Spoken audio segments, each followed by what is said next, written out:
You are watching Access LaPorte County Channel 97. Coming up next is the April 16th meeting of the LaPorte County Board of Commissioners. You can find more information for this meeting by visiting www.accesslaportecounty.org. Welcome everyone to the LaPorte County Commissioners meeting Wednesday, April 16, 2025 at 6 p.m. Calling the meeting to order. If everyone would stand for the Pledge of Allegiance. Thank you. I pledge allegiance to the flag of the United States of America and to the republic for which it stands, one nation, under God, indivisible, with liberty and justice for all.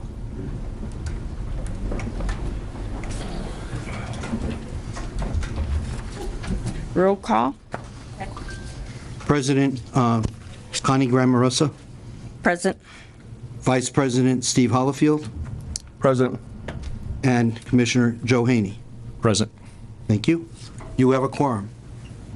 Consider agenda. I'd like to make a motion to change a couple things around. Move 11B to 9C, so that way Eric Finstemaker can get everything out of his way and he can look at the RFPs during the meeting.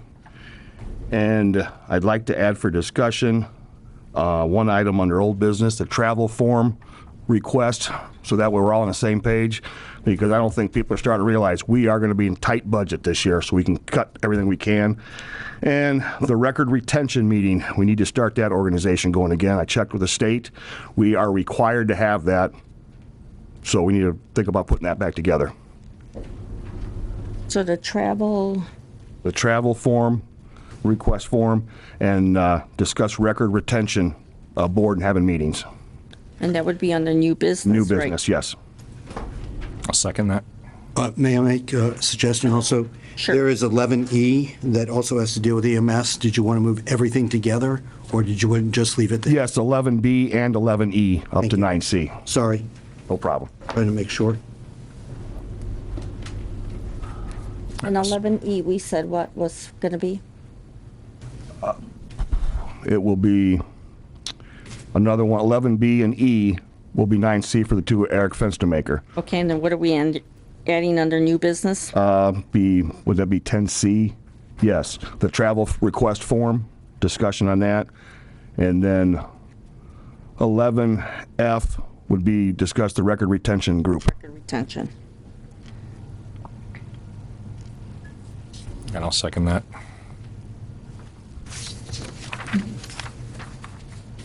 So we have a motion and a second. All those in favor say aye. Aye. Consider approval of the April 2nd, 2025 minutes. Make a motion to approve the minutes as presented. Second. We have a motion and a second. All those in favor say aye. Aye. Number 6, consideration of claims. The payroll ending 4/4/2025, $1,498,129.46. Motion to approve payroll as presented. Second. We have a motion and a second. All those in favor say aye. Aye. Operating expense claims, $1,406,126.82. I make a motion, we accept that. Second. We have a motion and a second. All those in favor say aye. Aye. Public comment. Public comment is now open.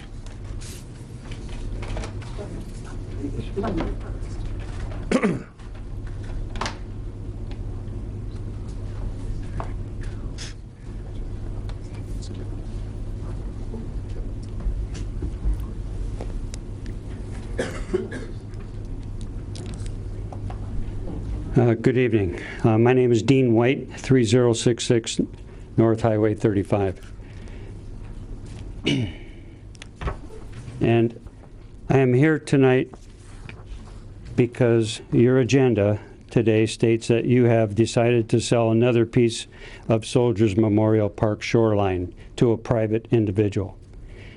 After years of my endeavors to give good purpose to this magnificent view of Stone Lake and our Hennessy wetlands, I call Vista View, to honor and pay tribute to our veterans and preserve the Soldiers Memorial Park entrance. There's 2 entrances, this is one. You have recently sold a portion of the land to Danny Streeter of Atomic Fireworks for a mere $950, an unexplainable amount. No public notification, no competitive bidding, no stipulations on usage and or restrictions. The rest of the shoreline property is owned by LaPorte City Parks, Soldiers Memorial Park. It's about 556 acres, and you only own 3.1 acres, which includes water and wetlands beyond the shoreline. On Beacon Geographic Information System, it states, owner, LaPorte County, do not sell by county commission. The shoreline sale leaves you with approximately 1 acre of actual land after selling to him. Now, deciding to sell, again, shows our county that you do not want this land. It has no value to you, and you deny availability to the city of LaPorte for a Memorial Park view. Danny Streeter told me he will create a religious shrine with a large cross, only one denomination being represented, with benches along the shoreline on this property that he's buying. In contrast, Mayor Dermody states he will never sell parkland, our precious resources for Soldiers Memorial Park. A religious shrine with a large cross will repurpose and therefore confuse the meaning of the small sign in this foreground for the park's commemoration to all the veterans, Soldiers Memorial Park.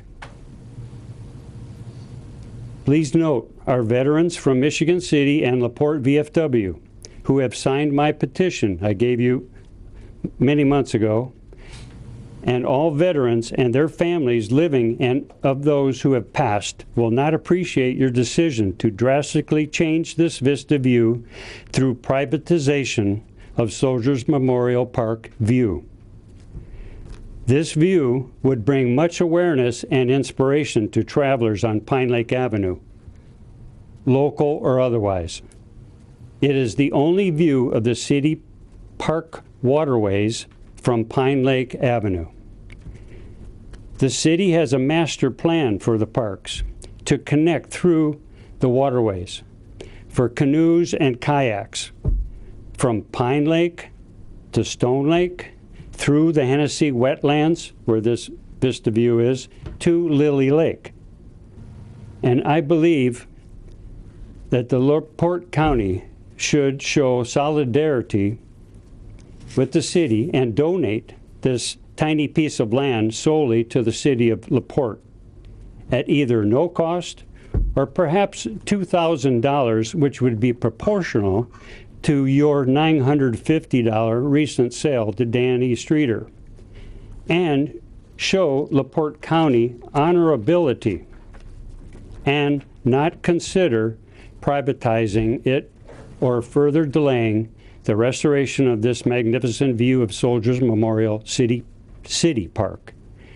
Also, the county should offer assistance from the LaPorte County Environmental Service Department, from Paul Vicari and Chris Havens, who have already developed the plans at your expense for this view with experience and expertise.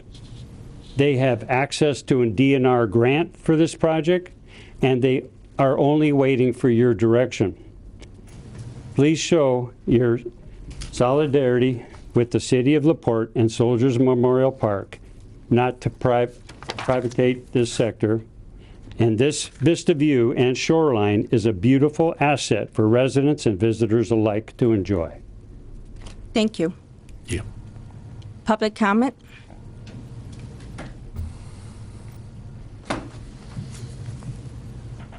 Hi, Cheryl Gall, 8473 East Lakeshore Drive, Hudson Lake. You know why I'm here. I was told it was going to be on the agenda. I don't see anything on the agenda. So the attorney will be speaking to that. Yeah, this is a matter of, right now, it's public comment. Should the commissioners have to ask me something about that, we can do that when the meeting is past public comment. Okay, so we'll bring it up past. Yeah. Okay, so we'll bring it up during department head. Okay. Thank you. Did you, before you step away, did you have anything that you wanted to say now publicly while public comment is open? Ms. Gall? I just wanted to, while public comment is open, to see if you had anything else to say before public comment was closed. Oh, if I have anything else to say. No, I just didn't want you to miss public comment, that's all. Okay. Just because we're going to discuss it during, I think that's what the commission president was saying. I didn't want you to sit down and then, when public comment was over, if you had more to say, not be able to say it. Well, you know what I'm after. Yep. No signs are put up. Nobody's putting a stop to the chaos out there. There were supposed to be more people from the road, and I don't think anyone is here tonight. But we're tired of it. Something needs to be done. I don't want it pushed. Oh, the county's supposed to take care of it. Oh, the DNR is supposed to take care of it. Somebody just needs to do something. That's all we want. Excuse me. All right, Is thank this you. considering the boat launching or whatever's going on there, Hudson Lake? No, the boat launching is over on the west side of the Okay, lake. bring me up to speed, please, because I'm not sure. I'm not sure what you're going after. Okay. Lakeshore Drive has the lake on Need to one talk side. Mike, to the please. mic. Oh, I'm sorry. Lakeshore Drive has lake on one side and the homeowners on the other side. It has a beach area further down, but from the beach area to the north end of Lakeshore Drive is homeowners. But we have people coming from all over the place and sticking pier sections in. Okay, We've- that's what I thought. Okay, we've had And guys, the, Yeah, then the attorney will bring us up to speed on that a little bit. so is that good enough for now? Now that I read what you're talking about. Okay, thank you. Thank you. public comment is still open.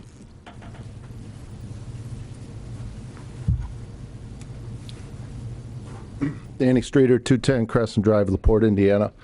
Obviously, you know I'm the gentleman that bought the property. I'm not sure Mr. White's claims, but I am working with Mark Schreiber in the city of LaPorte, Nick Minnick, with the piece of property that I currently own, that I have owned, with the piece that belongs to the city of LaPorte, with the new piece that I recently purchased. I did have an appraisal done on the piece of property, a survey. That piece of property was only accessible by me through my property. I'm not sure what Mr. White wants to build there. I believe I have the only access to the property as far as parking goes. So that's where we're at. I don't have any desires to dramatically change the corner. I am working with the state of Indiana to purchase their parcel that originally went with my parcel and was quick deeded over. I can't remember exactly the year, but they have all the information. So I don't know if you have any questions. If you have any questions for me, you haven't. You would have to, Address that. yeah, you would have to address that. Okay. The Outside. parcels, the state, they did that when they did the Pine Lake renovation, correct? Is that They when did. Possession, okay. There was a couple quick deeds. Part of it originally went with my building. If you remember when Red Carpet Liquor was there, it was built over the property line. So there was some quick work. I have all the information down in Indianapolis right now. Anyways, Thank you. Thank you. thank you. Anyone else for public comment? No one else for public comment? We'll be closing public comment, moving on to department head comment. So if we can start Madam out- President, let's talk about Hudson Lake. So I looked at the matter. I don't see how we can enforce anything on Lakeshore Drive. In my view, and what I've looked at legally, this is a personal property right issue. Can we Just like, just pull her back into the room? because unfortunately I wouldn't want her to believe that we discussed it while she wasn't here. I'm sorry. Oh, no worries. I do apologize. We started to discuss the matter, and when I looked up, I didn't see you there. I just want to make sure you were here. So this is, in my looking at this matter, this is a personal property right issue. We've had one landowner on Hudson Lake already go to court and establish their riparian rights. All these homeowners who are having these issues should probably get together and retain the lawyer that the other property owner retained, file for their riparian rights. At that point in time, they have access all the way out into the water where the court has said that is their property. If people go ahead and put piers on them, then those people are trespassing on private property. And so at that point in time, you can get them trespassed by law enforcement, or you can file a civil trespass action, which in some of the instances, there are treble damages that are available to the homeowner. As I spoke with Mr. Haney about this, and if we put a sign up, what are we going to say and how are we going to enforce? We do not have the enforcement mechanism to go ahead and do this because this is a personal property right issue. And so if the homeowners are all of one mind, they should get together and go ahead and resolve these issues because it's always going to be a problem. I don't know how we can go ahead and do it. You know the issues that we've had throughout the county with the Plan Commission and the Building Department and the commissioners trying to stop people from doing what they're doing on their property. You know, we don't have standing for like nuisance actions. It's always more powerful if you are the property owner. So that's my legal analysis. The roadmap for the owners around Hudson Lake has already been done in the LaPorte Circuit Court with the Tesca matter. So that's the roadmap that they need to follow, in my legal opinion. Speaking with the DNR, they don't, my opinion, they have jurisdiction, but they don't want to get involved either. Well, they have jurisdiction. Well, I don't know that they have jurisdiction for. I don't know for enforcement. Obviously they have jurisdiction over the waterway. Water, yeah. But I don't know about how they would be in the same position to enforce. But I can't talk to that. I haven't looked at the regulations.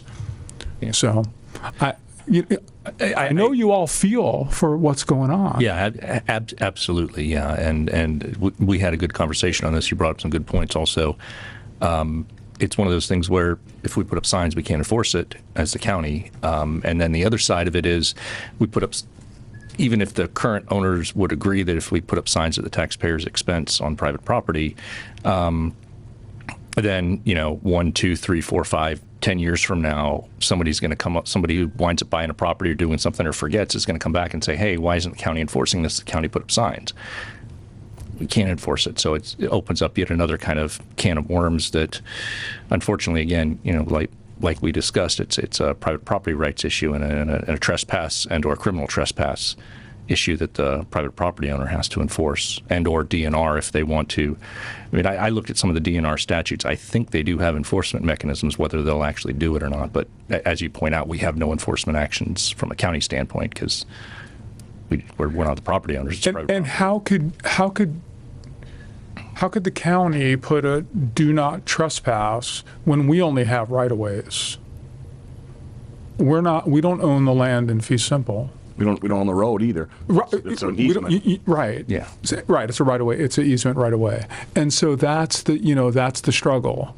In looking at some of the history with this area, at one point in time, they were talking about potentially petitioning the county to close the road, but then you would have to have some access for the road for people down the road for emergency. You know what I mean? I know that was something that was discussed many years ago. So this is not something that you're just casting aside. This is something that the private property owners really need to resolve, in my view. Thank you. Okay, do we have any other department heads?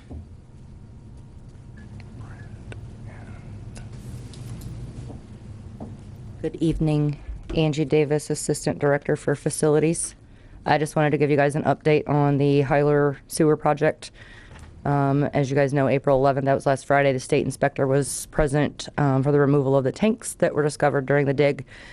InServ removed the remaining contents and cleaned the tanks. Pavey then removed the tanks for inspection. They appeared to be intact with no holes. The soil samples were taken. They expect 3 to 5 business days for them to come back. Once they come back, the inspector will give direction on how he feels to proceed, and at that point, we'll plan to finish the sewer line and then seal the wall from the outside. And then JSC, I know we've been waiting on the toilets for the 2 of the secure cells. They did come in Monday. They were not the right dimensions, so the contractor refused them, and we are just waiting on a date from the manufacturer when they're going to come in. Do we know if they were ordered incorrectly? They were ordered properly and sent incorrectly. Okay. So they were refused and just waiting on a date now. Okay. All right. Thank you. Thank you.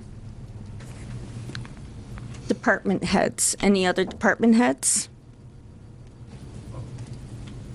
I have a question, and it pertains to the Hudson Lake. Sir, are you saying that we own that property already? I'm saying that under legal theory, you have riparian rights, but if you want to get them established where you're going to be able to hold a trespass, it's always good to have a court order saying so. And someone has already done it in the court system. Yes, I'm aware of Yeah. that. So find their lawyer and pursue Well, the same. that's the roadmap to follow. Okay. So then you have a piece of paper saying, this is mine. I have these rights. You are trespassing on my right. You don't have a right to be here. Okay. Thank you. Okay, Yes. any other department heads? Hearing none, we'll close department heads. Moving on to request. So we're going to start with A, consider permission to approach the council to purchase striker equipment. Good evening, Eric Fenstermaker, Director, LaPorte County EMS. This has been over a year in the process of getting done, and I appreciate everyone's support and hard work on it. This was to replace some expired medical equipment. Stryker's come out with a program that's more or less a lease-to-own option. We do have the option to purchase outright, or they've worked with us to establish a payment plan for it. So I'm asking permission to approach the council for their approval of it. I would make a motion to approve permission to approach the council for whatever finance method they would approve. Second. So we have a motion and a second. Any questions? Hearing none, all those in favor say aye. Aye. Aye. Aye. Consider proclamation designating EMS Week as May 18th through the 24th. So I am humbly here to represent our great emergency medical service and the fine employees that we have working with us. We have 60 full-time EMTs and paramedics that work the 48-hour shift. You know, we have just an outstanding service. You know, we've been Provider of the Year 6 times, last one this last year, and we're going for back-to-back this year. I can't tell you what an honor it is for me to lead such a great group and for your guys' support and everything you do to help us so we can do our job. So coincidentally, the very first EMS week was in 1974, same year that LaPorte County EMS started. So this is the 51st declared EMS week. So we have some events planned just for some camaraderie, some time away from work, just to kind of hang out, enjoy each other's company, and just kind of celebrate everything we've accomplished as a service. And I invite any of you guys to stop by at any time. Hit me up. You want to ride out on some calls? We'll run some calls with them. But please feel free to stop by and say thanks. What's the pleasure of the, I make a motion that we make this resolution 2025-3. -3 Yep. and recognize the great work that you guys are doing. Absolutely. Second. we have a motion and a second. All those in favor say aye. Aye. Aye. And just so the record's clear, and this is to designate the week of May 18th through the 24th, 2025 as Emergency Medical Services Week. Yes.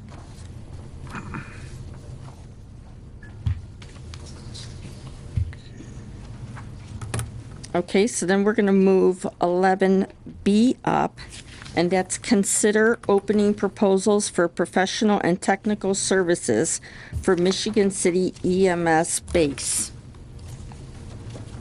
So we'll go ahead and we'll start opening those proposals. I'm just going to state the 6 that we received. American Structure Point, Jones Petrie, Rafinsky, K2M Design, LaPorte County Project Management, Inc., RQAW, and SEH.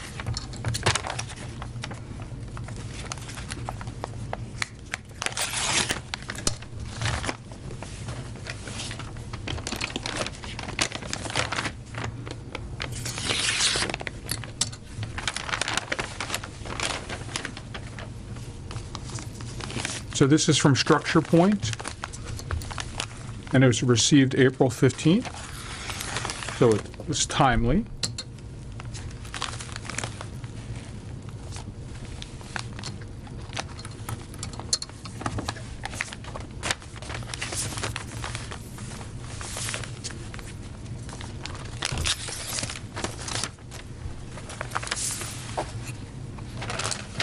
The next is from Jones Petrie Rafinsky, and it was received on April 15th. They submitted a thumb drive, paperwork showing their prior work.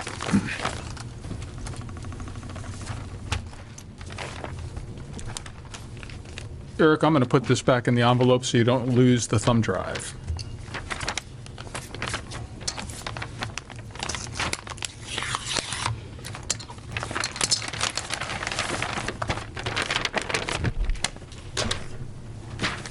I didn't mean to open this.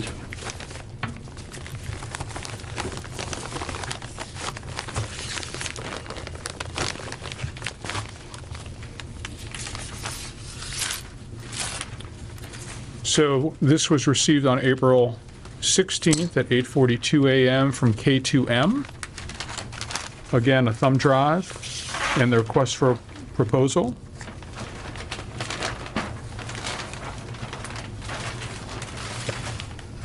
While I'm opening these, I'm going to make a recommendation. I don't think you're going to be able to review all these within the time of this meeting because there's a lot of electronic data. This might be something that you all might want to be able to look at, digest, and come back at the next meeting. This would be too much for you, Could we hold a special meeting before the next commissioners meeting? if that's something that you all This is just desire. part of it. I think the time's Just to keep the, time roll Yeah, rolling. keep this I've had a project couple rolling. Contractors already asked about when the bids are going up. Well, these, No, for project to proceed, the time's wasting. and so this was received on April 16th at 8:05 a.m., and this is from LaPorte County Project Management. Again, there's a thumb drive.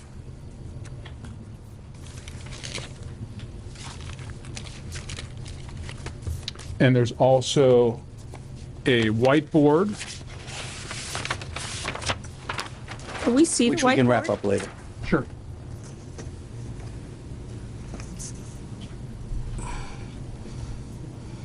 The next Just bring it to her.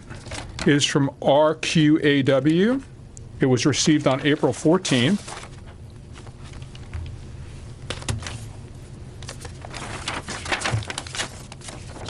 Another thumb drive for you. You have a lot of stuff to look at.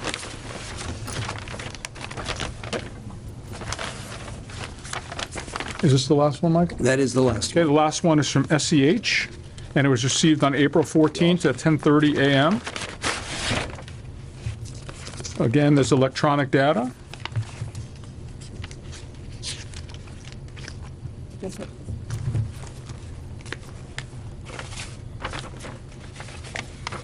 We'll just put these all back in the bag for him. Okay. Mr. Rosenbaum's going to bound all this up. So I guess I would ask for somebody to make a motion to accept the 6 proposals that have come in, to give them to Mr. Fenstermeyer. Who was the final one? Pardon? Who was the final one? SEH. Okay. SEH. We got And then 5 for him names. to report to you whether you want to have a special meeting or not, depending upon how long it takes him to digest all the materials. I'd make a motion to show the, all 6 proposals timely received and accepted, and direct our EMS director to take a look at them and either by the next meeting, or if you feel like you're ready before then, to let us know. We require 48 hours notice to publish a special meeting, but it shouldn't be a problem if you're able to come up with it sooner. But I appreciate your diligence on that. You've got a lot of work ahead of you. And we'll go next door if you guys are okay with that, for any questions for. Yeah, so the public can look at representatives anything that if they need to. are here. Yeah. I'll second that motion. So we have a motion and a second. Any discussion? Here. Hearing none. All those in favor say aye. Aye. Aye. Aye. Thank you, Eric. Wait, we have one more. Consider special detail agreement between EMS and LaPorte County Fair. So this is our annual fair contract for Fair Week, manning our first aid station, as well as the arena events, which are the demo derbies, concert, and a couple other things that I don't know that they've announced yet, so I don't want to spoil it here. The only major change is with the 4-H kids. They're there pretty early in the morning, and we've had quite a few incidences over the past years where they've come looking for us and we haven't been there yet. Typically, we've went from 11 a.m. to 11 p.m. And speaking with the fair, we're going to do 8 a.m. to 11 p.m. this year to accommodate the 4-H kids and make sure they stay safe too. Very good. Guy, you took a look at this? It's in order? Yes, it's fine. Okay, Yep. fantastic. All right, I'd make a motion to approve that.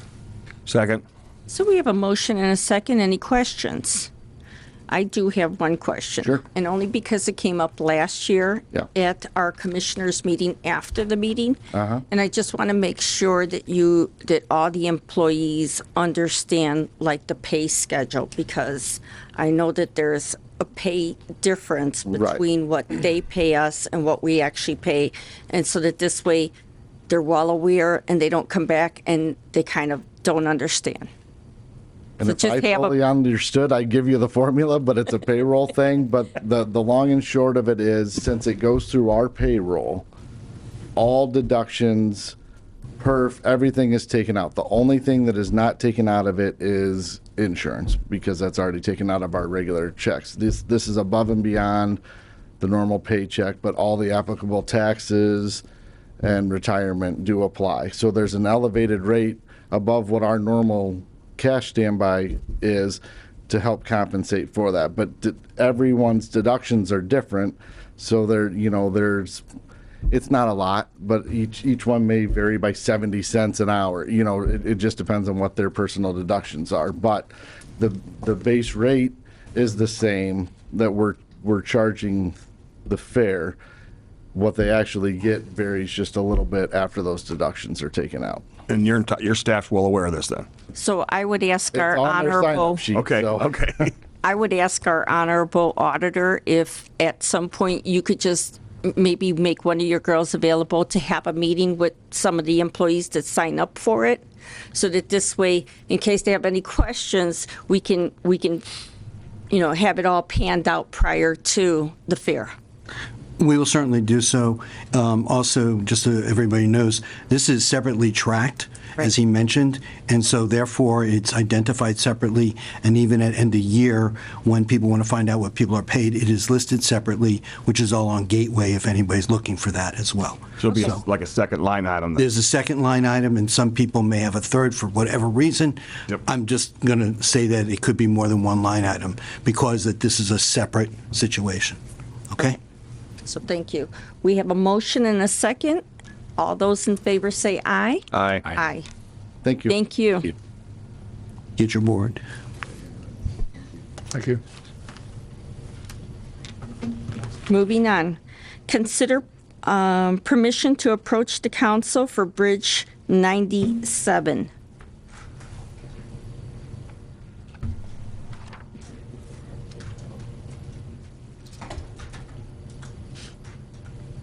While you make your way up, I just want to say thank you for you guys' diligence on this, as well as getting that amount down from 421 to 154. That was fantastic. That's a lot of money. Yeah, Thank you. Thank you. Jay Sullivan, good evening, Commissioners. This is Jay Sullivan, County Engineer, and I'm here to request permission to go before the council to get $154,000 additional for the construction of Bridge 97. The Bridge 97, the estimate was done in 2009, and the money was asked for at that point in time, and we're about $421,000 short, but INDOT did step up and give us the difference. So we need to come up with $154,000 to get it built with the bid that we received. So I'm asking permission to go before the council to do that. The money is in the Cume Bridge to do that, and the council seems receptive to that. So, Make a motion to proceed with that. I'll second that, but I have a question. yes, sir. Bridge 97, again, I've asked a lot of people. 50 Is east. that the one on It's 50 east over the Kankakee Kankakee River. River down south? Yes. Okay. Yep. That's what's 130 feet long. Okay. One of the shorter ones over the Kankakee. So we have a motion and a second. Any other questions? Hearing none, all those in favor say aye. Aye. Aye. Thank you. Thank you. Thank you. Consider posting signs in county buildings at entryway. Monique Thomas, HR Director. Good evening, Monique Thomas, HR Director. Just like to thank everybody today. We hid eggs at the Hyler Building, and it was so much fun. Everybody got a chance to participate at the Hyler Building. We hid over 40 eggs, and everybody enjoyed themselves. So I just want to thank the employees for taking the time to look for them. It was a lot of fun. So next year, we're hoping we can do this on a county-wide level. So at this time, I want to talk about signs putting in entryways. In any organization, the environment we create profoundly impacts both employee morale and public perception. As our county continues to grow and evolve, it is imperative that we foster a workplace culture that prioritizes respect and dignity for all of our employees. The signs in our entryway serve as a constant reminder of this commitment. These simple yet powerful messages communicate that our employees are our greatest asset.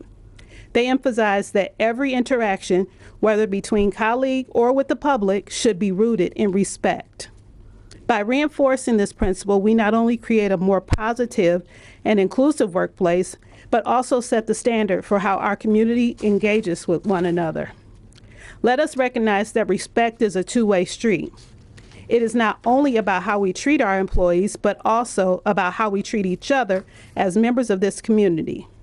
When we collectively uphold the values outlined in these signs, we are contributing to a culture of understanding, collaboration, and support. I urge all of you to take these messages to heart, not just as a reminder posted on a wall, but as a guiding principle in our daily actions. Together, we can enhance our work environment and inspire others to do the same. Let us continue to lead by example and ensure that every employee feels valued and respected in their workplace. Thank you. I make a motion that we have these signs put at the entranceways of all the county buildings, and if time permitting, and we get them in front of every office door as they go in for the department, the elected departments. I'd just like to read the sign. I heard someone say, what do they say? It says, thank you for treating our employees with respect. Profanity, verbal threats, or violence towards our employees will not be tolerated. We strive to respect all that enter our facilities and hope to earn your respect as well. Thanks for helping us make LaPorte County an enjoyable place for everyone. Violation may result in a ban from our facilities. Or we can change the language. I'll definitely second that for discussion. It's one of my first comments. Have we been having lately any uptick in? I know tax season just kicked off here, so some folks, sometimes rightfully so, get a little riled up over that. But have we seen any uptick in any kinds of harassment or anything of county employees? Not personally. However, we know that it still exists in, in businesses, and things are going on around us. So we just want to have that constant reminder that, we are a safe place, as well as this is a place where employees should be respected, and we give respect to our employees, the public people who come in that we serve. Sure.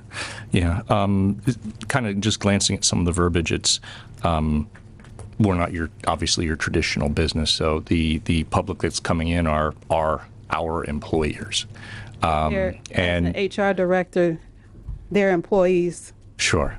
Yeah. And I 100% respect where you're coming from your position and looking out for the folks underneath you in HR, which is what you should be doing. Just a thought here for some of the verbiage here. Perhaps thank you for treating public servants with respect. Profanity, verbal threats, violence toward public servants is never appropriate. That may be just a little bit of language to change there, because we are, as an employee, you don't put necessarily a sign up at your cubicle that's kind of a little bit of an affront to your employer or your boss who's coming in, right? So something encouraging equal respect at the same time may be slightly more appropriate, because again, the majority of everybody who comes in, every once in a while there's been one or two outliers we've seen since I've been here, in 4.5 years. Usually they're accompanied by folks with a camera who are screaming about recordings, which public building, you're more than welcome and have a right to record, but you have to do it respectfully and not actually impede somebody's workflow or try and barge into non-public areas. So, and I'm willing to take that under consideration, Mr. Haney. Thank you. Yeah, certainly. Mr. DiMartino, is there any? Do you see everything okay? There's no legal prohibition to putting up a sign asking people to be courteous. And the wording's okay. Well, I get Mr. Haney's. I can see his point too. Yeah, I could see his point. So I think maybe you probably, what I'm hearing is that so far there's a consensus that it's okay to put a sign, but that you might want to change the language a little bit. Then one other question: violation may result in a ban from our facilities. Sheriff and I had talked about that. Okay, that's my next question. Is he willing to back this up? Yeah. Okay. So we the word ban seems kind of harsh, but we can reevaluate that part. But I just want to make sure he's willing to help enforce it. Yes. Okay. Yeah. So we emailed about that. Cool. So before we approve it, then maybe we should just change the two employees to public. What did you want? Public servants. Public servants. And then that should be a sufficient tweak. Yeah, I have no problem with that. Like I said, we are here to serve the public, whether we're on an employee, elected, department heads, appointed board members. We're here to serve the public. They come first. Yes. And how about your thoughts to that line that says will not be tolerated as opposed to is not appropriate? It's obviously we have the language down there at the bottom, but in the bolder print, these are 99.99 ad infinitum % of the folks who come through the doors are not just our employers, but they're also kind, courteous, respectful, and yes. show a good. I like that word choice. It's not appropriate. It's more direct. It's less passive. Yeah. And instead of tolerated, what? It's not appropriate. Is not appropriate. Misbehavior is not appropriate. In essence, that's what you're saying. Yeah. Okay. Yeah. Okay, so you're not changing the word tolerated or anything. You're taking out tolerated. Taking out will not be tolerated with is not appropriate. I think it's probably a little more ACLU friendly as well. Instead of will not be tolerated is not appropriate. Yeah. So what you're doing is you're actually changing it and you're putting it back on the person who's doing the talking as opposed to you having to make the decision. So bad behavior is not appropriate instead of we're not going to tolerate it. You know what I mean? So you're putting it back on the person who's misbehaving. Sounds good. Yeah. I'm with you. If that's the case, I would make a motion in that, we did make a motion, so I would just We have a motion and a second. amend the motion to these changes. Got it. I'll second that. So we have a motion and a second. All those in favor say aye. Aye. Aye. Thank you. Thank you. Moving on. Consider permission to hold celebration of 250th anniversary of Paul Revere's ride at the LaPorte courthouse on April 18th. Bruce Johnson, and I don't think I see seen him. him here. I don't see. I don't see anybody from that, Warren.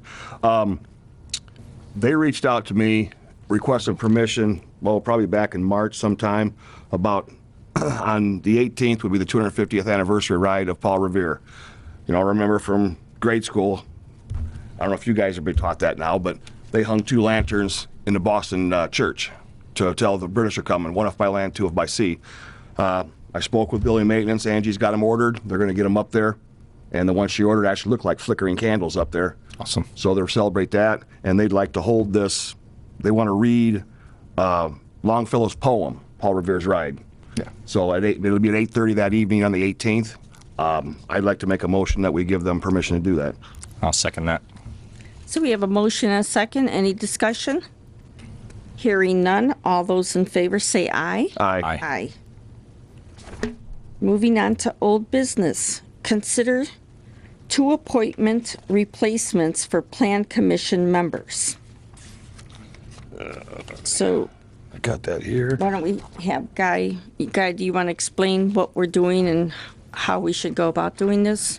Yeah, so the Planning Commission statute requires that the community appointees be 2 from the Democratic Party and 2 from the Republicans. Somehow our numbers got a little bit askew, and there's currently 4 Republicans. So we are asking the commissioners to take a look at that and appoint 2 Democrats. So we would have to unappoint 2 to appoint the 2, correct? Correct. Yeah, because there's only 9. There's only 9 on the on the commission. So. And normally, how do you go about choosing which 2 you would? Well, I don't know that there's normally, but in looking at this, I mean, the equitable thing would be last in, first out. You know, unless there's some other pleasure of the board. It seems to make sense because the last 2 should have been Democrat appointments. Correct. Yeah. So that, I mean.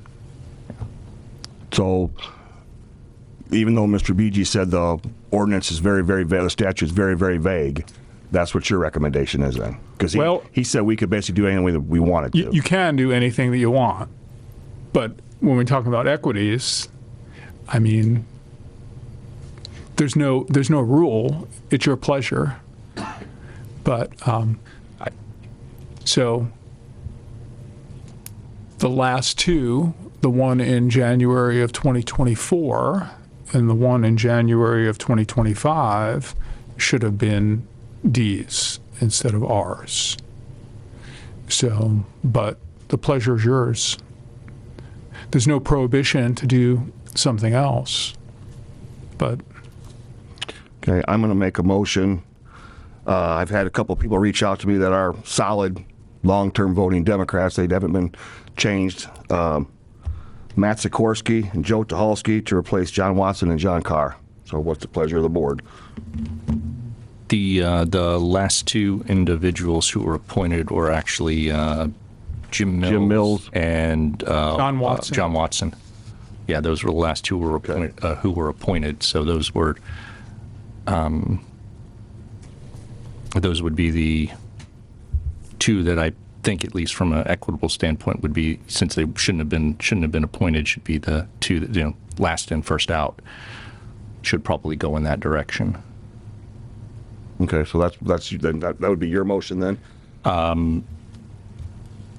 Well, maybe we need to handle the who's going to be unappointed first, and then figure out the replacements, if you'd like, if that's going to be easier, just to, so we've got an apples to apples thing. Okay.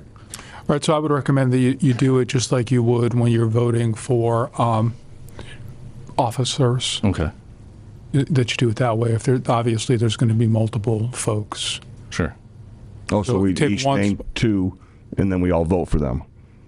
Or you can do it one by one. One by one. However, whichever seat. So it's your call, but otherwise I think it'll be too confusing.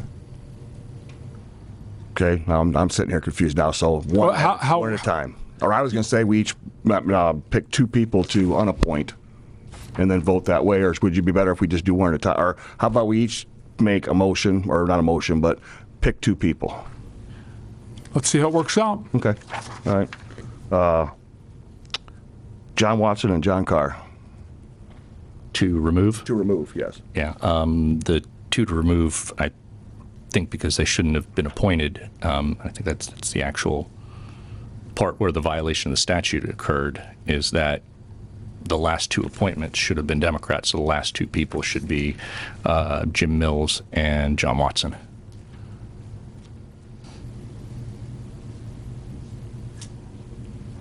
And I'm going to follow the recommendation of the attorney. It should be the last 2 that were put on. Okay. And we know for sure those were the last 2? Yes, I have it yeah, right I've here. got I the- have January of 2024. The only person that was appointed was John Watson, and that was the reorganizational meeting of January 2024. I printed how out long copies of them ago- if you'd like to see them. How long ago was John Carr put on? I can't answer that. I didn't look back. And when would 3 years ago, I think. when would his appointment be up? Oh, I could tell you that. I have a list here. Give me 1 second, please hold. So 1/1/24 through 12/31/27. And so the other thing that I do want to bring up is that the statute really doesn't have term limits, but we as a county have apparently termed them for 4-year term limits. So that's been home rule, and I looked back many years, and it's always been 4-year appointments. So, Okay. So it'll be Watson and Mills removed. Based upon the tally, yes. Yes, okay. Can we put that into official motion, or was that sufficient? no, that's sufficient. That's sufficient. Okay, thank you. Okay. So now we have to put 2 appointments. Okay. Yes, sir. Yeah. Okay. I nominate Matt Sikorsky and Joe Tucholsky. And I would nominate Gautama Logwood and Tim Cavender. I'm sorry, could you just repeat the names again? Because I got Tim Cavender, but Tom, I didn't get his last name. Gautama Logwood. I think that's his legal name is Gautama. He goes by Tom. Who go? Wait a minute. Dude Logwood. Oh, Goot Logwood. And who else? Tim Cavender. Tim Cavender.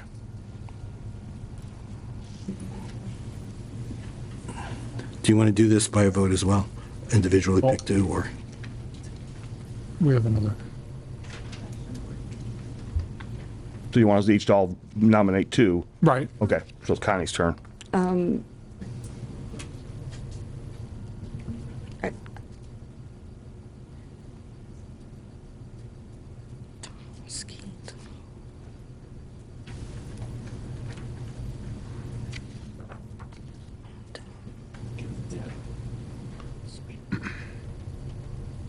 And I'd like to nominate Tucholsky and Kohorsky. Sikorsky. Sikorsky. Can I ask you a question before we? So, all these folks own property in Yes, they do. unincorporated LaPorte County, even if they might have a residence in another part of LaPorte County, so they all meet that requirement? Yes, they do. And they all meet the, how they're voting? record. They all meet the voting, Democrat, okay, yes. just to make My sure. 2 anyway. We Yeah. checked their voting records out from. Okay, once we good, realized- just wanted to make sure. Yeah, once we realized that there was an issue. Yeah. Okay, thank you. So I think we have 2 appointments, correct? Joe and Matt. Yes. Call. The 2 appointments are Matt Sikorsky and Jill, and I had it as Tucholsky, so I didn't know if that was the correct one. Tuholski. Now, will we have to inform them, or do I tell Ashley tomorrow to inform the 4 people? You can inform them or tell Ashley. Ashley could do it because I know they have a meeting coming up. And We have a then- meeting coming up, next Tuesday. That's why we're kind of in a hurry to get this And done. Ashley would have to. Ashley's start got all the their information. Paperwork. Yep. Right, start so- the Go through paperwork. payroll. So I will call Ashley tomorrow and inform her of this and get them all rolling. And Diane will have you sign, and then they'll be sworn in. Yep. Okay. Okay? Okay, moving on. Do we need a motion for those two for the appointment, or was what we just did sufficient?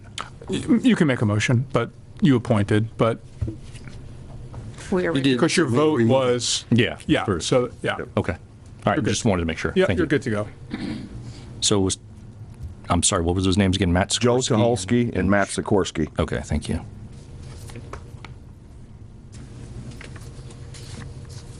Thank you. Okay, so moving on.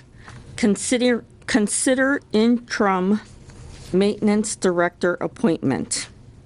I'd make a motion to appoint Angie Davis as the acting maintenance director and also to advertise the position. I second that motion, and when Cheryl stepped down, Angie's done a tremendous job. She stepped right up and filled the shoes, and she's been going like gangbusters. So the problem is that, okay, so we have a motion and a second, it's open for discussion. So the problem is this is an appointed position, it doesn't go out for advertisement. Correct. And his motion is to okay. advertise. So can we mean to break that off and say make her interim? Just for discussion, it is an appointed position.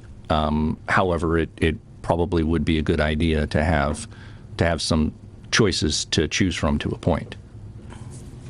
Do you have one?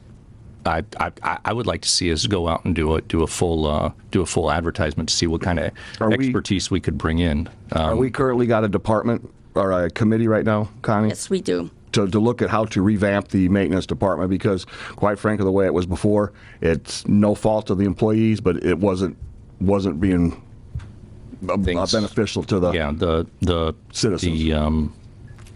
Things haven't worked out, and I think it's great we've got a committee that's looking at that, but it's the commissioner's appointment. Mm-hmm.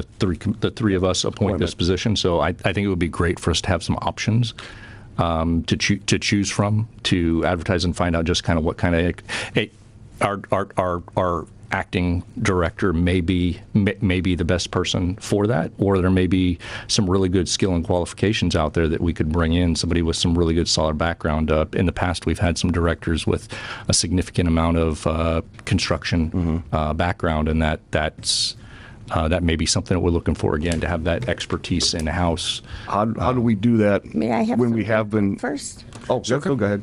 Can I make a suggestion just so things are clear? Can we first make the first motion to appoint Angie as the interim, and then take this up so it's sort of clear on the record? I'll second that motion. Okay. Because you all sort of agree that you need the interim. Yep. Yes. So we're both on that. So the motion is to appoint Angie Davis. Sure. The motion is to appoint Angie Davis as the acting interim maintenance director. And then we have a second. Yes. All those in favor say aye. Aye. Aye. Okay. And now you can take up Mr. Haney's motion. So now we have a second motion where Mr. Haney would like to put that position out to advertisement. I'll second that for discussion.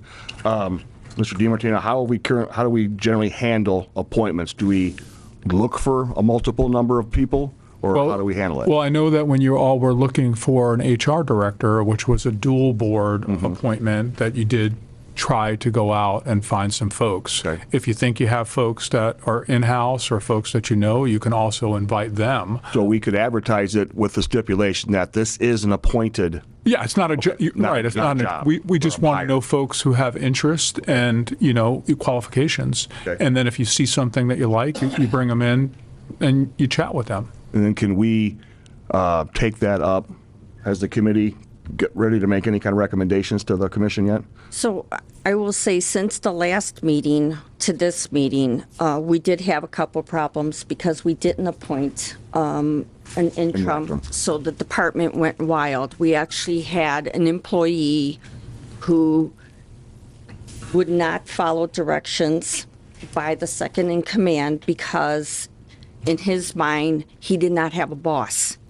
And then you had employees who were taking their lunch time and claiming that they worked through their lunch and actually left an hour early and reported to nobody because they didn't have Permanent boss. a boss. They didn't have an interim. So, I mean, this has caused a chaos for the last month. So I think by doing this, we're going in the right direction by going ahead and naming an interim. I believe that by not giving this person an opportunity, we're already undercutting her by saying, we don't believe in her, we're going to give her this interim, but we're putting your job out to bid without even giving you a chance. And so I'll give a real clear example. Charity Glasser. She was an interim for many, many months, I believe almost a year before we actually appointed her. And she did a fabulous job. When you have the pressure of not knowing whether, it doesn't assure the person who's taking the position, if they think that they're going to be replaced in a week, in 2 weeks, in 5 weeks, it's very hard. We had a wonderful person, Monique Thomas, who was an interim for 2 years, and she did a fabulous job, and she stuck with us, and that department is up and running and doing a great job. And so I think that we need to give our employees the opportunity and the tools to really flourish. And I spoke my piece. Could we do like a 6-month?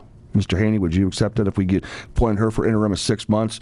That would give the committee time to come up with more ideas, how we're going to look at that, and then look at it later and then see if there is anybody interested. So I'm not willing to abdicate the commission's appointment authority to an ad hoc committee. That's not appropriate. I didn't say we're going to do that. Well, I'd like to hear their recommendations. That's the reason we have committees.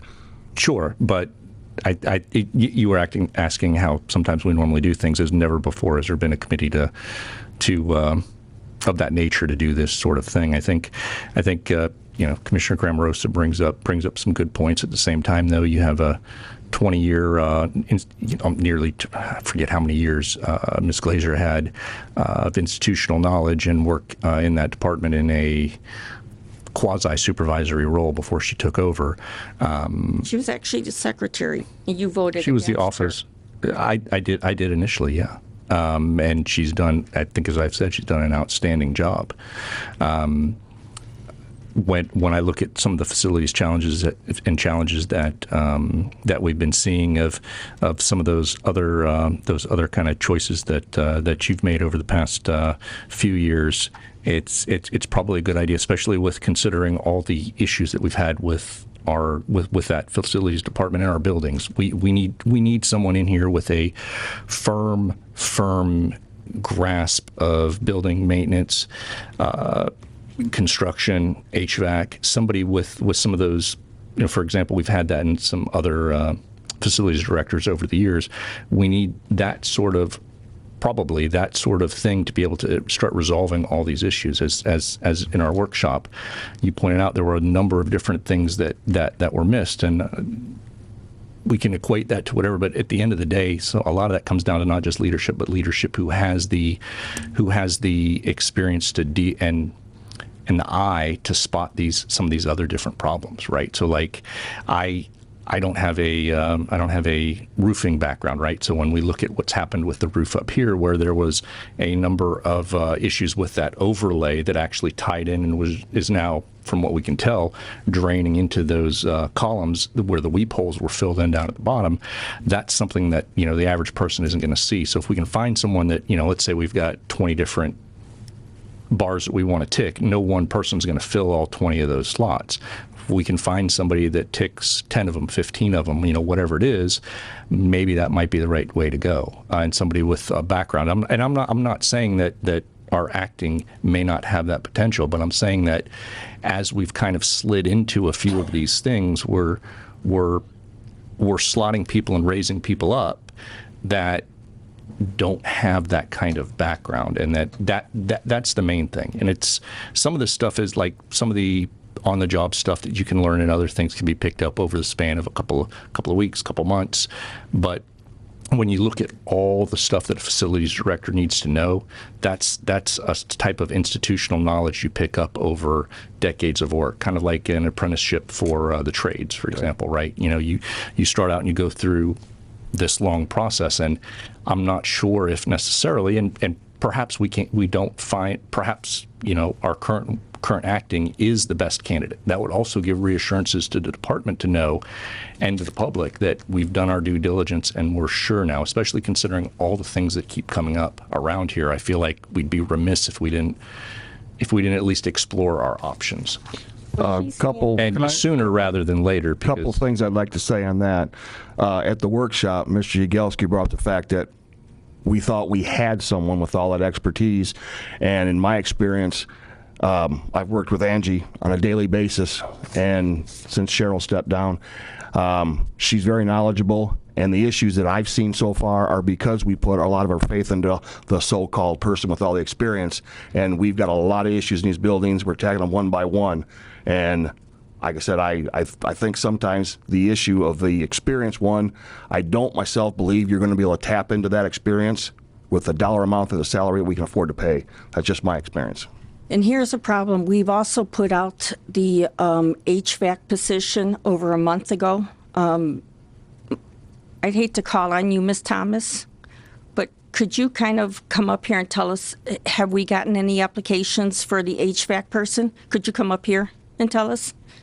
I hate to put you on the spot, but I mean, I know that this is something you do on a daily basis. You know, how successful have we been with getting an HVAC person? None at all. Okay. And how about as far as even maintenance people? Because now we're trying to be more selective. How have we? I mean, we've interviewed a couple of people, but I mean, when you assess and go and evaluate the people that you interview, it's not the I don't want to say type people, but the employees, I mean, the ones that we have interviewed, they don't have the background, or there's some other type of hiccup or something like that. But Angie and I have interviewed a couple of people, and they just wasn't pretty much what we were looking for. So, I mean, it's been kind of hard with trying to find people, actual maintenance people. So, I mean, it's slim pickings. May I say something? Yes. So I guess I don't understand. I think that you guys are talking at two different levels. So is the committee looking at trying to determine what is needed for a facilities director, or is the committee looking at what is our facilities department going to be? What are we going to do in-house? What are we potentially are going to sub out, and things along those lines? Because if that's the purpose of the committee, the latter, how would you know what you need for a facilities director if you don't know if it's going to be different? Because obviously the facilities department has not worked, because we see the issues that we've had going on with the body, with the buildings. So I guess, what is the purpose of the committee? The committee is the latter. It is to really look at all the buildings, kind of see where we're at with these buildings, and then handle the little problems that kind of creep up on us. We had water coming into the Hyler building. The next thing you know, we have to call in the environmentalists because we have tanks out in the sidewalk. So something that we were anticipating of just fixing pipes, we ran into a bigger problem. But now, with that being said, you look at the second in command. She was second in command. She handled that job wonderfully. She executed contractors to come in. She made sure that it was done in a timely fashion. She gave us a report tonight and told us where we're at with that project, and what in what department, and where it's being held up at. So again, I think it's unfair to put her job out to bid, out to not give her the opportunity. Can I say something? Sure. as someone who was in the same predicament, I think that it's only right and fair that we do give her a chance to step up to the plate and do that job and do that position, because I work with her as a director, and I've worked with her on some of the issues dealing with employee matters, and she is doing a great job. And I think we just need to give her that opportunity to do so, because coming from someone that was in those shoes, it's only fair. And I think that if we give our employees those fair chances, we will see the type of employee pool that we have here at LaPorte County. We have a whole bunch of people that can do a bunch of great things. We just have to give them that opportunity. So I think if we do give her that opportunity, let her prove herself. Let her show that she can do that job. I mean, it's not a male job. It's not a female job. So who's the best person for the job? She's been doing it, so why not? And I think no matter which direction we go with that department, you're still going to need a department head to handle the day-to-days. I work with Angie on a daily basis for the last 2 months on all sorts of topics. We were up on the roof today looking at issues with the roof over the complex. She's very knowledgeable. She takes the information. She goes and finds the answers. If I ask her to get me a piece of paper and get me some suggestions about what she thinks should be done, she's Johnny in a spot right there the next day. So like I said, if we don't give them the opportunity, I look back at an old friend of mine that I respect, and he says, you give the right people the right opportunity, the cream always rises to the top. And I think she showed that by example already. I appreciate we could consider going with a 6-month trial. I appreciate both your comments, commissioners, and I see Ms. Davis walk in and out of your office almost every day. I am curious though why the two of you are getting updates, and the only update I've received so far directly from our new acting director was here this evening. She obviously walks right past my door. And again, I don't mean this meanly, but you show up after 3 p.m. every day. No. From 3 to 4. How do I see all these people walking in and out of your offices Call them. that don't give me an update? I mean, our facilities director works for the three of us, not just for you two. You're a commissioner. You have the right to call them. I make phone calls to department heads all the time. You can call your department heads. No one's stopping you. Sure, but why do one or two different directors just always walk right past my office, don't say a word, give you two updates, and don't provide an update to the third commissioner? Perhaps they feel more comfortable speaking with us, and I don't think we really need to have a debate or an argument on this. So no. I do have a question about something Commissioner Graham-Rosa said, and she brought up all the dealings that our new director has had with the contractors in regards to the Hyler. I haven't received a single update from our facilities department on that, but I've received multiple updates from the contractor. So I'm curious if that was the case, are we not going to see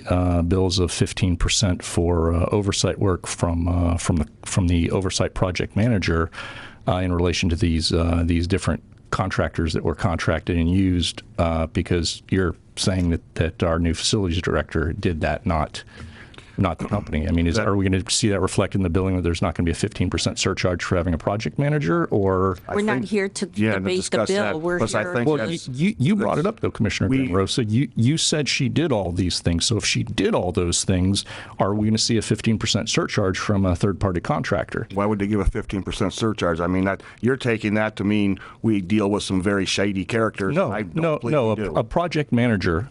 So when you look at the bills that come through for any project management, we do, right? So you go through the list and you'll see the project manager, the work that they did, and then the work that they coordinated with whatever subcontractors they charge a 15% surcharge on. So at some point... So the question there would be if that work was done and directed... Look through the contracts and then meet with Mr. Haney and... Sure. Okay. Just if somebody can send me the contracts, I'm more than happy to... That Hyler project turned out was going to be, hopefully, Mr. Cooley, you were there. We thought we were going to have a very simple fix for a rotor-rooter job out there. And then all of a sudden then we find 2 fuel tanks that, who knows when they were buried. I'm guessing back during World War II, as old as they looked. And I'm sure there's more than one out here in the city blocks around here. That project's very hard to quote. Would you not say that? I mean, because every time you find something different and new, so that project is going to be new, but we had sewage backing up in the building. That was an emergency. Yeah. Adam Karanka, the council president, Connie Graham-Rosa, the commissioner's president, they were together on that and said it was an emergency, declared it that way. Yeah. Yeah, and with raw sewage leaking in the building certainly was a fully 100% justified emergency. My point is just that if all the information, all the calls, and everything that I saw, at least in seeing this every day, it all came from that third-party contractor, not from our in-house. And if it was the other way around, then obviously the third-party contractor wouldn't bill it to us. It doesn't appear that's the case. It appears that there may be a misunderstanding from Commissioner Grammarosa on exactly who was doing what. So Can I interrupt y'all? Yes. So you have a motion and a second? Right, that's what I was going to get to. We have a motion and a discussed it, second to. or- For 6 months. Yeah, Well, no, that no, wasn't no. the We have motion. a motion To and a appoint her. second. To appoint her. No, that's Send it done. out to bid. Yes, that's the motion on the To that table. end now. So we need to vote.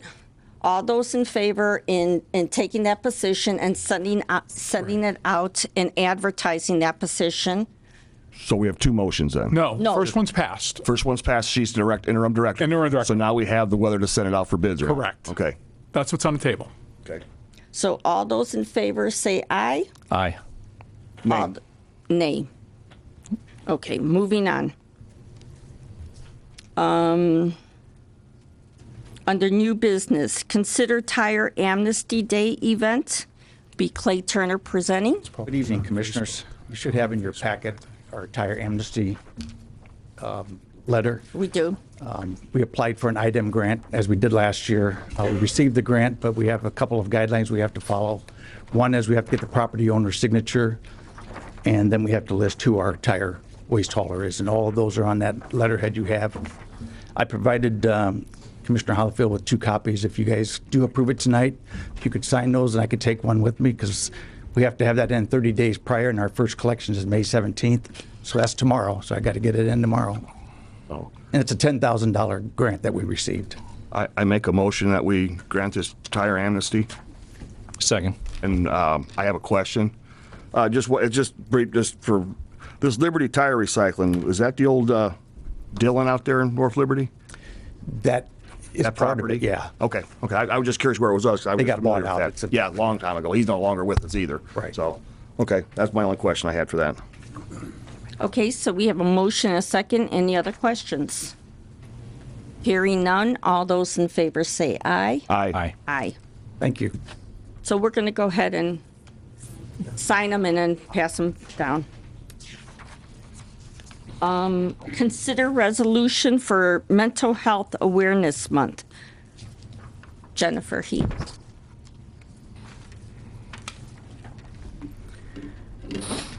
Hello.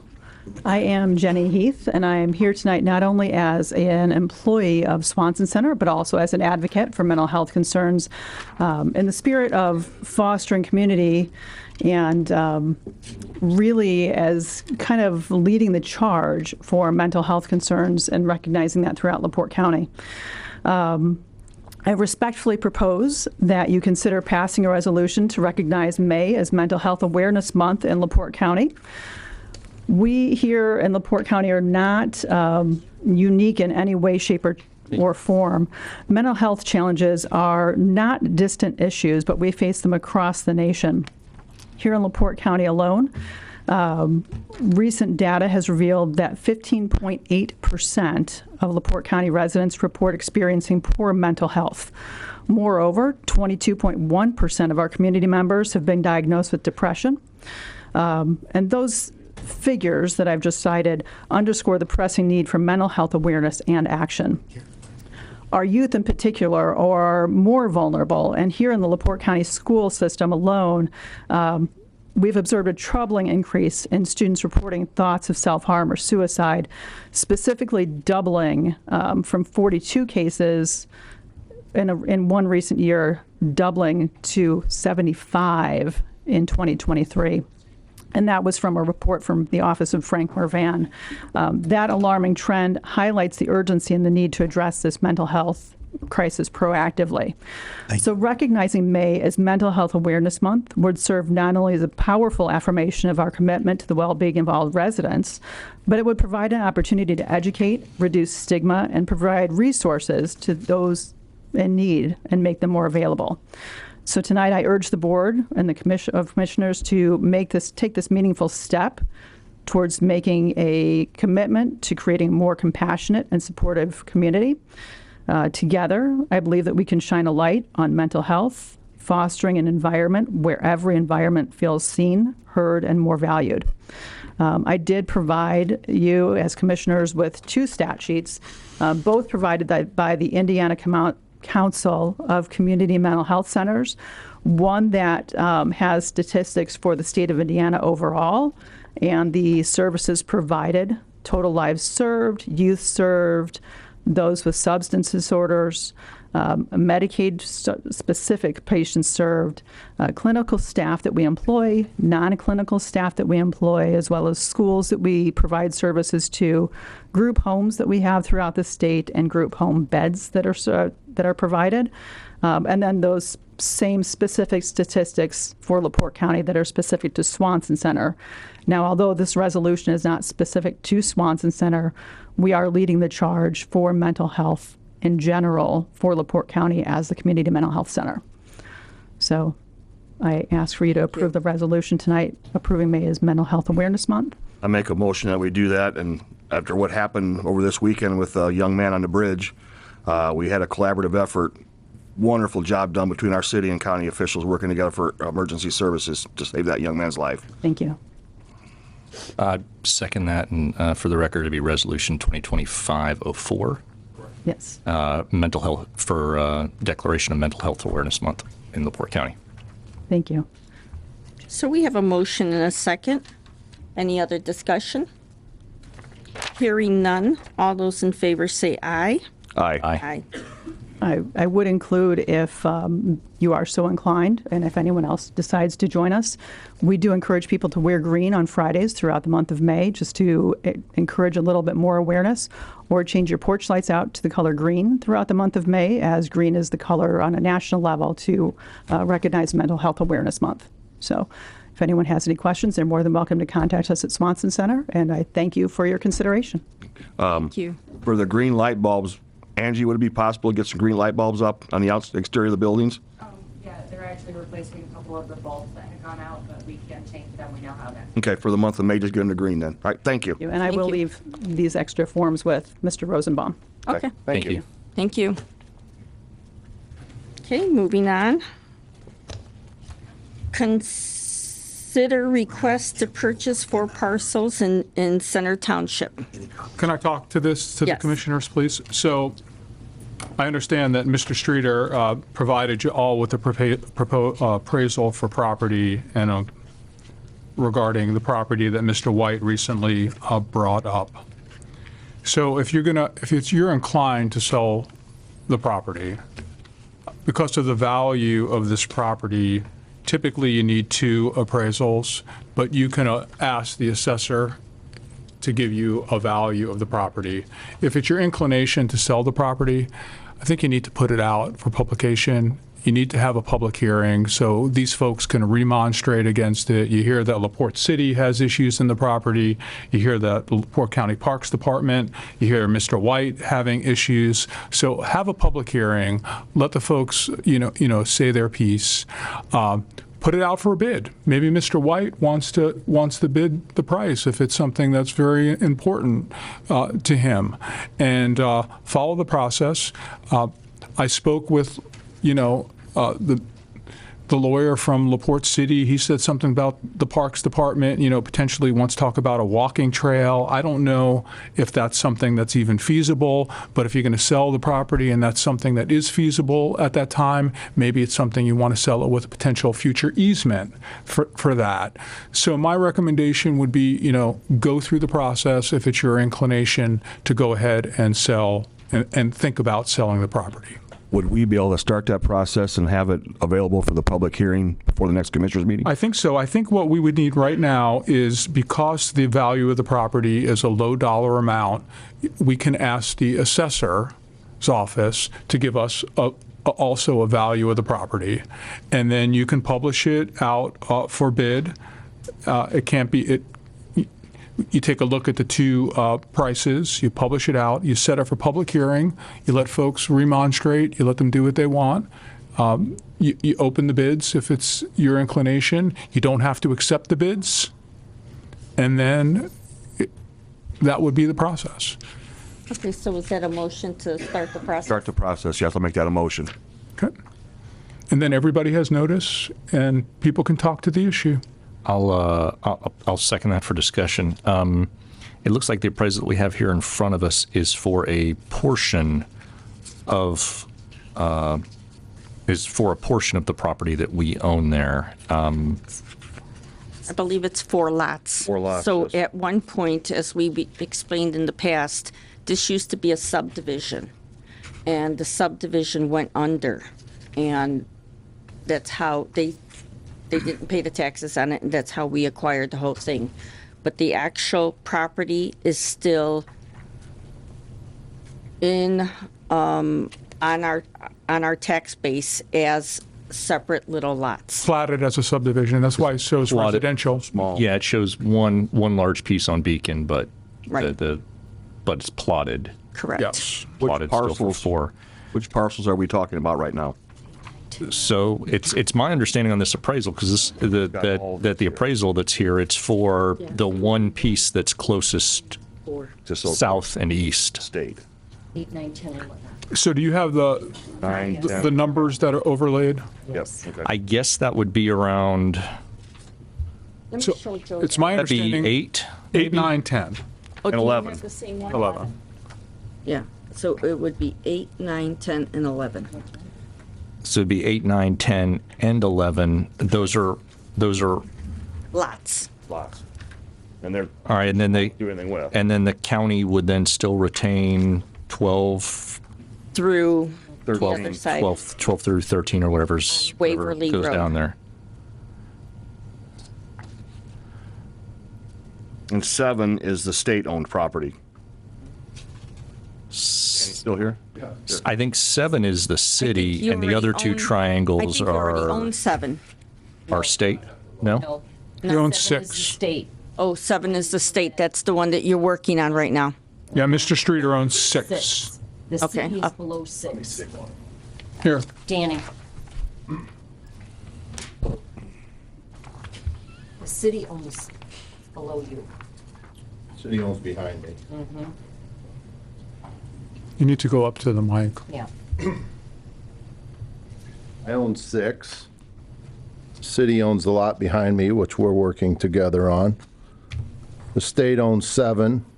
State does. I'm 7. proposing to buy 8, 9, 10, and 11, I believe, Yes, that's what. yeah. which is landlocked by the state of Indiana, LaPorte County, and Danny, or one of my companies. Let me add, I am a tax-paying citizen of a lot of parcels, and I believe this one's back on the tax roll, which it hasn't been in a long That's a time. long time. And we- I have been maintaining it for close to 20 years, picking up trash and removing some unwanted guests. I've mowed the corner, and I'm more than willing to work with everybody. That's the guy I am. You've done a lot. You've purchased a lot of property, put it back in tax rolls, and improved it over the years. Did I ask Dean what his idea is? Well- I don't Can't- know. no, We'll handle all that at public hearing. Yeah. Yeah, public hearing. and that way it'll all be sorted out. Anything else? I just want to throw this out for consideration of the board. Since the total number of parcels here are 8, 9, 10, 11, 12, and 13, I don't want to see us in another situation. 8, 9, 10, and 11. Right, that we're talking about right now, but then that would leave the 2 outstanding properties, 12 and 13. No, it goes all the way down. No, that's just a small clip of it. Yeah, It you can't goes see the all whole the way map. down. So The second page, the second map. Okay, so it goes to 22. Yep. right. So right. Waverly, we own the land that goes all the way down. The actual entrance to the park is all the way down the street, and it's somewhere over here is the entrance to the park. They just have a small little sign here that says you got to turn on Waverly to get to get the into the entrance, and the other entrance is down here. So just as a, if the county is considering these lots, I think what Mr. Haney's saying, why don't you look at, what good is it going to be to have the other lots? Well, and Where So if it's really the inclination of the county to go ahead and dispose of this property, then maybe you want to put it all out to bid. If that's really the goal of the county to do. Well, I mean, the county shouldn't own land. Get I mean, some if we tax could rolls. get it on tax rolls, Exactly. whether we're collecting, $100 or $300 for empty lots, I mean, that's money that the county would be collecting. And this is property that's owned within the city. Now, we offered it to the city. We've had several conversations with the Park District and offered it to the city, and the city didn't jump on it. I am right now working with the city on restoring some of the Hennessy wetlands behind and in my parcel. Okay. Okay, good. Nick Minnick and You're I improving met it. with Mark Schreiber. We are working on stuff right now as we speak. And if it goes to a parks department or nothing, they're going to pay zero in taxes. So are you saying instead of putting out the 4 parcels, we would put out the whole entire? I'm not saying, I'm just an offer. gearing that to Mr. Haney. I'm just putting that out there as a thought of something that we should be at least be considering or mulling over, because Well, no one's approached us, so, I mean, Well, you don't- if you want to do the whole thing, we can do the whole thing. I'm not sure if that is or isn't appropriate, but I'm sorry, guys. well, so somebody doesn't, usually it doesn't happen with somebody approaching you. Usually it happens the other way. Y'all make the decision, you put it out there, and then people are interested. It's just that Mr. Streeter's involved here, and that's how he ended up approaching y'all. So you can go ahead and do that, but if that's part of the county plan, you know what I mean? If it's part of the bigger plan of the county, you have the ability to go ahead and do so. It doesn't look like any of these lots are buildable, so it's not like someone's going to build a house there. And you can always sell them with a restriction. The restriction. You can always have a restriction on the land, whatever the Backfill. Well, I you know. don't think they're going to. Well, you can't fill a wetland anyway, because I don't think you even got enough depth there before you get to swamp to where you could build there. And there's a big drop. Yes, that's why That's why it's so hard to maintain. So what's the pleasure of the board? I make a recommendation that we ask Mr. DiMartino to proceed with the hearing and everything else to get rid of these properties. Well, then Then it would be from well then 8 Or should through we do- 22. you would need to go out and 8 get through 2 20. appraisals. We for need the 2 whole appraisals. Kit and caboodle. So we can't use the auditor's or assessor's appraisal. We'll have to hire a second company. I think the value of it would be higher than enough? the dollar Okay. amount. Okay. Yeah. Okay. Okay. So, I mean, that would be the difference. So we have a motion. You have a first motion from 8 to 11, so if you want to amend it, that motion, you need to get them both to So agree. we need to withdraw. Amend it from 8 to 22 to proceed with the procedure to get rid of it. To sell. So the first step would be that we will have to retain and get 2 appraisals. Okay, so we cannot use, well, that one doesn't cover all of it anyway. Correct. Correct. So we have to hire so the amendment also say we have to hire 2 appraisers, or that'd be a second amendment, Amendment? No, that would just be part of the process. Part of the Yeah, process. that's part of the Okay, part of the process. process. So I'd make a motion that you proceed with the procedure to sell 8 through 22. This may be the impetus to get the city of LaPorte perhaps or any interested parties into doing something with this land that's sat there forever. I don't mind. I'll second this for discussion. I don't mind moving. Sorry about that. I don't mind moving forward to see what a public hearing might bring on it, to hear the public's views on it, and to try and figure out what might be the best possible use for this property. And you never have to accept the bids. Right. Exactly. Yeah. And Always walk away. yeah. So that may not be a bad idea, because this is something that roughly two thirds of the shoreline here is owned by the city of LaPorte / Parks Department, and then the rest is owned by private individuals or businesses. It would be nice to see something good come of this property that kind of maintains the the integrity of the memorial park there that, like I said, takes up about 2/3 of that shoreline. So, okay. So we have a motion and a second to start the proceedings to sell lots 8 through 22. All those in favor say aye. Aye. Aye. Aye. Hey, we're at the end. Mr. Hollyfield, that probably will not be by next meeting to get those appraisals. Oh, yeah. So we have a motion to adjourn. Actually, before we do that, we have Added two things. Oh, the recorder Add-ons here. retention. Yes. Another great thing that Angie's been doing is when departments ask to dispose of records or store records, she comes to me first. I call the state retention record down there. We have not had, by statute, we're supposed to have one of those meetings at least once a year. We haven't had one in over 4 years, so that's why, to make sure we don't get in trouble, that's why she's bringing me the information.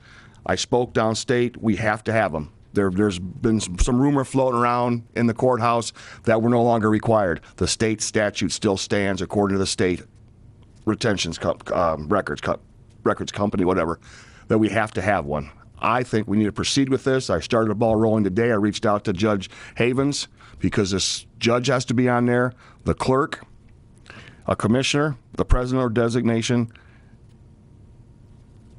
So maybe if I don't have all of them here in front of me, a recorder. No, the councilman does not have to be on there. The auditor, I believe, the assessor. Then you have to have Courtney Parthune, which is the clerk treasurer from the city, and someone from the school board of the county seat. I think there's 6 or 7 of them on there. So she's going to research that, make sure what the law says for us, because she's out of that list. She is the highest, Julianne Havens. She's the highest elected on that group. So she can check into that. But I think we need to start this process, because every time Angie brings me paperwork, I call the state. Again, they keep asking, why are you not following the statute, having these regular meetings? So we need to proceed with that. I make a motion that we look into starting this record retention committee. I would second that, and I wholeheartedly agree. There's for almost everything we do, there are rules that the state's laid out, and all we have to do is follow the rules. Yep, exactly. And we haven't been, so it's important that we do. So we have a motion and a second. All those in favor say aye. Aye. Aye. Then the other thing is, which would be basically old business, especially with all the funding cuts coming from Senate Bill 1 being passed, we really, really, really need to get our financial house in order one way or another. And the willy-nilly going on mini vacations, calling it training sessions and everything else, not everyone is considered essential at the state level. I'm working on getting the state's travel request form, but I probably won't get that till after session because they're kind of busy down there still. I think we need to look at that and lay it out exactly what these are for, because we're spending an awful lot of money sending people on mini vacations, in my opinion, that we need to find out whether they're required by state statute or if they just want to go to get away for the weekend. I said we need to come with a standardized form to follow. It wouldn't be bad to have a standardized form. It's also important to understand that I know before there was initially wanted to try and go by, or at least the majority board wanted to try and go with a state called only meetings. But of course, state called only meetings don't get enough continuing education credits for offices like the clerk's office, auditor's office. Those are required, so they would be allowed to do that. But some of the things I'd like to see it included into that is if you hit your required hours for the year, you're done. You don't need to go, or some of them, according to the state, could. What's that? Oh, I was just going to say, how about for offices such as ourselves, as commissioners, where we have 0 required hours? Zero required. There's one coming up. Should we be traveling at all? There's another one coming up next month, and I don't plan on going to that one. Now, there is one in May 6th, the district. It's not overnight. The only thing I'm going to do is take the county vehicle to it, but I'm not requesting any mileage or anything else. No overnight. Plus, we're also going to be going down there ahead of time with 4 or 5 other commissioners from that district. We're going to research and find out the mess that solar and wind has created down there. So they've asked me to come take a tour with them.